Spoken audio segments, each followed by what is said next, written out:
আর কেঁদো না বাংলার কৃষক, ফোটাও মুখে হাসি। তোমরা দেশের আসল নায়ক, বলবে বিশ্ববাসী। আর কেঁদো না বাংলার কৃষক, ফোটাও মুখে হাসি। আপনি আগে নিউট্রিশনটা বলেন যে আপনারা খাওয়া গরুকে কী ধরনের নিউট্রিশনগুলো দেন? আমাদের এই খামারে প্রায় 1535টার মতো গরু আছে। 1535টা এখানে মেল ফিমেল সব ধরনের ষাঁড় গরু আছে, বকনা আছে, গাভী আছে, বাচ্চা আছে, সব ধরনের গরু আছে। ক্যাটাগরি অনুযায়ী আমাদের বিভিন্ন টাইপের খাদ্য ভাগ করা আছে, যে বাছুরের খাদ্য একরকম, দুগ্ধবতী গাভীর জন্য একরকম, শুষ্ক গাভীর জন্য একরকম, এবং এর যে বুল আছে কৃত্রিম প্রজনন কাজে যে বুল আমরা ব্যবহার করি সেই বুলের জন্য একরকম খাদ্য। তা আমরা মোটামুটি একটা অ্যানিমেলের বডি ওয়েটের 1% খাদ্য দেওয়া, মানে কনসেন্ট্রেট খাদ্য প্রোভাইড করার চেষ্টা করি। তবে আমাদের এখানে প্রেসক্রাইব রুল আছে, সেই রুল অনুযায়ী আমরা খাদ্য দেই। এখন আমরা প্রতিদিন যেই দানাদার খাদ্য আমরা সরবরাহ করি, সেখানে আমরা যে গমের ভুসি, ভুট্টা, soybean, DCP, limestone, vitamin mineral premix, এগুলো আমরা ইউজ করি। তা যেমন ভুসি আমরা 53 থেকে 54% ভুসি ইউজ করি, ভুট্টা ইউজ করি 20%, সয়াবিন 20%, এভাবে আমরা মোটামুটি 100% খাদ্য করি, রেশন তৈরি করি। রেশন তৈরি করার পরে আমরা প্রতিদিন 2 বার খাদ্য সরবরাহ করি, সকালে এবং বিকেলে। তো যেগুলো আমাদের ড্রাই অ্যানিমেল আছে, সেই ড্রাই অ্যানিমেলগুলোর জন্য আমরা প্রতিদিন 3 কেজি খাদ্য আমাদের বরাদ্দ, সকালে 1.5 কেজি, বিকেলে 1.5 কেজি। তো আমাদের এখানে ইন্ডিভিজুয়াল ফিডিং করানো হয় না, যে প্রতিটা গরুকে আমরা আলাদা আলাদা খাওয়াবো, সেরকম নাই। মনে করেন আমার এখানে 50টা গরু আছে, তো 50টা গরু যদি আমরা হিসাব করি, যেটা সকালে 1.5 কেজি করে 75 কেজি পাবে, বিকেলে 75 কেজি পাবে।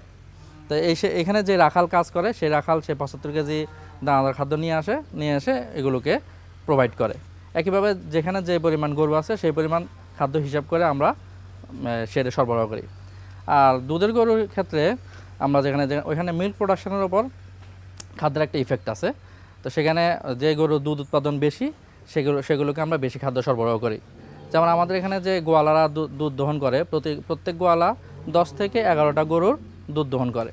এখন ওই 11টা গরুর জন্য কী পরিমাণ দানাদার খাদ্য প্রয়োজন, সেটা আমরা মাসের শুরুতে ক্যালকুলেট করি। মাসের শুরুতে ক্যালকুলেট করে আমরা ওই গোয়ালার জন্য 11টা গরুর জন্য যে পরিমাণ দানাদার খাদ্য দরকার, সেই পরিমাণ খাদ্য আমরা সকালে অর্ধেক, বিকেলে অর্ধেক সরবরাহ করি। এখন ওইটার সাথে আমরা এনার্জি সোর্স হিসেবে আমরা চিটাগুড় ইউজ করি। চিটাগুড় দিলে দেখা যাবে ওদের যে দুধ উৎপাদনের জন্য প্রচুর শক্তি খরচ লস হয়, সেই শক্তিটা চিটাগুড় থেকে পায়। এবং আরেকটা জিনিস যে আমরা এখানে রক সল্ট ইউজ করি। রক সল্ট হচ্ছে এখানে মিনারেল সোর্স হিসেবে আমরা ইউজ করি। ওই রক সল্টে প্রায় 84 মিনারেলস পাওয়া যায়। তো রক সল্ট হচ্ছে কিছুই না, এটা হচ্ছে একটা প্রাকৃতিক মাটি, যে হিমালয়ের পাহাড়ের পাদদেশে শত শত বছরের রূপান্তরের ফলে এই রক সল্টটা তৈরি হয়। তো রক সল্ট হচ্ছে এটা, রক সল্ট আমরা বাংলায় বিট লবণ বলি, আমরা মানুষরাও এটা খাই, যে বাদামের সাথে যে আমরা লবণ খাই, সেটাই বিট লবণ। এটা বাজারে কিনতে পাওয়া যায় খুবই কম দাম, 40 থেকে 45, সর্বোচ্চ 50 টাকা কেজি। তো আমরা এখানে এটা রক সল্টের কোনো পরিমাণ নেই, যে আমরা একটা অ্যানিমেলের জন্য কতটুকু দানাদার খাদ্য কিংবা কতটুকু কাঁচা ঘাস প্রয়োজন, সেটা আমরা হিসাব করে বের করতে পারি, কিন্তু কতটুকু ট্রেস মিনারেলস প্রয়োজন সেটা হিসাব করতে পারি না। এটা শুধুমাত্র গরু নিজেই তার সাইকোলজিক্যালি এটা বুঝতে পারে। তো সেজন্য আমরা সবসময় গরুর সামনে রক সল্ট দিয়ে রাখি। রক সল্ট দিয়ে রাখলে সুবিধা হয় কি, এটা যখন প্রয়োজন হয় তখন সে এটা চেটে চেটে খায়, আর যখন প্রয়োজন হয় না তখন সেটা খায় না। রক সল্ট দিলে সুবিধা হচ্ছে কি, গরুর যে প্রজনন স্বাস্থ্য বলতে আমরা যেটা বুঝি, প্রজনন স্বাস্থ্য ইমপ্রুভ হয়, কনসেপশন রেট ভালো পাওয়া যায়। আর এখানে আমরা কাঁচা ঘাস সরবরাহ করি গরুকে, সকাল বিকাল দানাদার খাদ্যের সাথে কাঁচা ঘাস সরবরাহ করি। তো কাঁচা ঘাস সরবরাহ করা এখানে একটা থাম রুল আছে, যে একটা গরুর মোট টোটাল বডি ওয়েটের 7% কাঁচা ঘাস দিতে হয়। মনে করেন একটা গরুর দৈহিক ওজন যদি 300 কেজি হয়, তাহলে তাকে আনুমানিক 21 কেজি, 20 থেকে 21 কেজি কাঁচা ঘাস সরবরাহ করতে হয়। তো এখন এই সময় যেমন আমরা আমাদের এই সাভার ডেইরি ফার্মে এই ওটস জাতীয় একটা ঘাস সরবরাহ করে থাকি। এটার প্রোটিন লেভেল খুব ভালো, যেটাতে প্রায় 18 থেকে 20% প্রোটিন পাওয়া যায়। এটা দিলে হয় কি, এটা হচ্ছে শীতকালে এই ঘাসটা খুব ভালো হয়, ফলন ভালো হয়। এই ঘাসটা যদি আমরা গরুকে সরবরাহ করি, তাহলে এটার মিল্ক প্রোডাকশন বেড়ে যায় এবং এই গরুর দেখা যায় দৈহিক বৃদ্ধি ভালো হয়, প্রজনন ভালো হয়, তাড়াতাড়ি গরু হিটে আসে ভালো এবং কনসেপশন রেটও ভালো হয়। আর পাশাপাশি এখন আমাদের যেহেতু ড্রাই সিজন চলছে, যে আমরা জানি যে আমাদের দেশে শীতকালে ঘাস কম হয়, বর্ষাকালে যে পরিমাণ ঘাস হয় শীতকালে সেই পরিমাণ ঘাস হয় না, কম হয়। সেজন্য আমরা আমাদের বর্ষা মৌসুমে যখন প্রচুর পর্যাপ্ত পরিমাণে কাঁচা ঘাস থাকে, সে সময় আমরা আমাদের এই উদ্বৃত্ত কাঁচা ঘাস দিয়ে সাইলেজ তৈরি করি। তো সাইলেজ তৈরি করলে সাইলেজটা হচ্ছে কি, কাঁচা ঘাসকে আমি কাঁচা ঘাসের সব গুণাগুণ অক্ষুণ্ণ রেখে অবায়বীয়, মানে যেখানে বায়ুবিহীন অবস্থায় সংরক্ষণ করলে কি হয়, দেখা যাচ্ছে যে এটার ফুড ভ্যালু বাড়ে এবং দেখা যাচ্ছে যে আমাদের এই সময় আমাদের কাঁচা ঘাস নেই, এই সময় আমরা যখন সাইলেজ দিই গরু সেই কাঁচা ঘাসের যে পুষ্টি, সেই পুষ্টিটা আমরা সাইলেজ থেকে পাই। পাশাপাশি আমরা আমাদের গরুকে, যেহেতু গরু হচ্ছে রুমিনেন্ট অ্যানিমেল, যে এটা পাকস্থলীটা ভরার জন্য আমরা খড় ব্যবহার করি, খড় দিয়ে থাকি। খড় দিলে দেখা যাচ্ছে তার পাকস্থলীটা ভরে। আর আমাদের এখানে আরেকটা হচ্ছে, যেমন আপনারা যদি এখানে দেখতে পারেন যে এখানে পানির ব্যবস্থা আছে, সার্বক্ষণিক পানি খাবে গরু।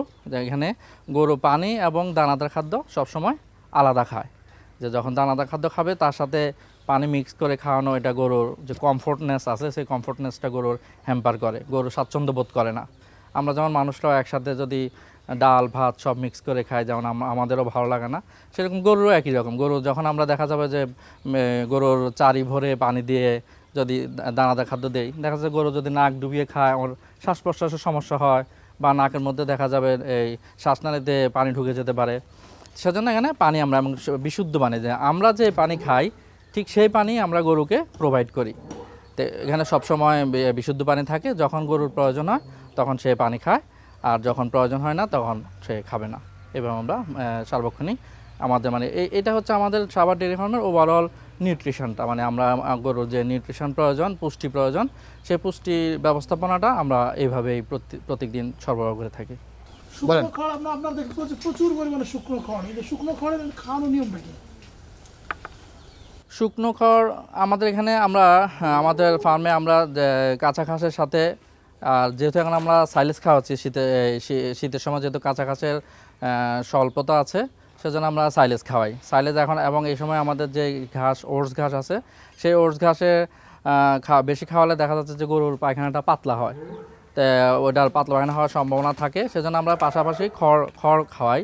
তো খড় খাওয়ানোর নিয়ম হচ্ছে, সেটাও একটা গরুর বডি ওয়েটের 1 to 2% খড় খাওয়ানো যায়। যেমন কোনো গরু যদি 300 কেজি বা 400 কেজি ওজন হয়, তাকে 3 থেকে 4 কেজি বা 5 কেজি খড় খাওয়ানো যায়।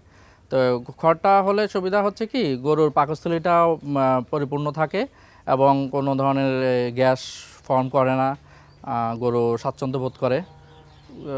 যেহেতু গরু রুমিনেন্ট অ্যানিমেল, তো তার রুমেনটা যদি পরিপূর্ণ থাকে, তাহলে দেখা যাচ্ছে যে যদিও খড়ে খুব বেশি পুষ্টি পাওয়া যায় না, খড়কে আমরা মেইন খাদ্য হিসেবে আমরা কখনো ভাবি না, কারণ গরুর মেইন খাদ্য হচ্ছে ঘাস, গরু খাবে ঘাস।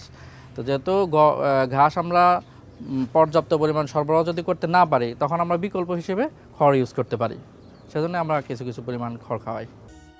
তোমরা দেশের আসল নায়ক, বলবে বিশ্ববাসী।